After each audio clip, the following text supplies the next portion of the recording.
आज जी राजसाहेबांची भेट झाली, मुळात आज महाराष्ट्राचे नेते आहेत ते, आणि आज त्यांना भेटणं आज नेहमीच प्रत्येकाला एक ऊर्जादायी भेट असते आणि सकारात्मक असते, आणि त्यांचं नेहमीच आम्हाला मार्गदर्शन लाभतं.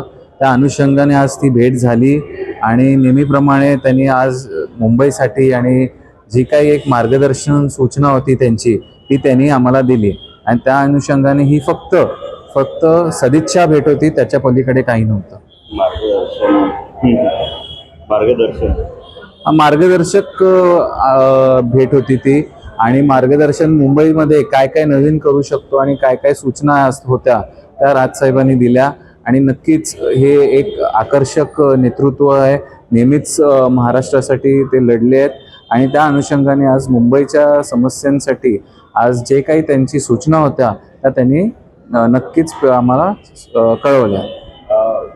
या संदर्भात जे रिक्षा चालक आहे, मराठी भाषा बोलण्यासंदर्भावरून मनसे सुद्धा आक्रमक झालेले आहे, आणि आज त्या ठिकाणी जे 3 दिवसापूर्वी आंदोलन झालं होतं त्या अनुषंगाने मनसैनिक सुद्धा त्या ठिकाणी गेले होते. त्यांनाही सांगितलं गेलं, त्यांचं स्वागत केलं, आणि मराठी भाषा बोलणाऱ्यांना संरक्षण द्या असं म्हटलेलं आहे. नाही, नक्कीच शासनाचा हा निर्णय आहे, आणि 1 मे पासून हा लागू होणारा निर्णय.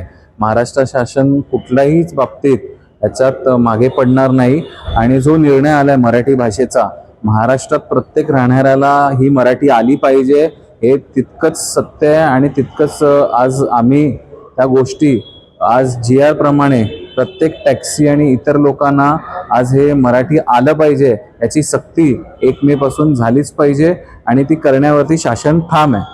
KM हॉस्पिटलच्या नामांतराचा सध्या विषय गाजतो. शिवसेना ठाकरे गटाने आज KM हॉस्पिटलच्या बाहेर निदर्शनं देखील केली. मंत्री लोढा यांनी प्रामुख्याने नामांतराची मागणी केलेली आहे. आपली काय या सगळ्या संदर्भात भूमिका आहे? नाही, मुंबई महानगरपालिकेने कोणाचा प्रस्ताव आहे यावरती त्यांच्या मुंबई महानगरपालिकेच्या पॉलिसीनुसार त्यांनी त्याच्यावरती निर्णय घेण्यात यावा.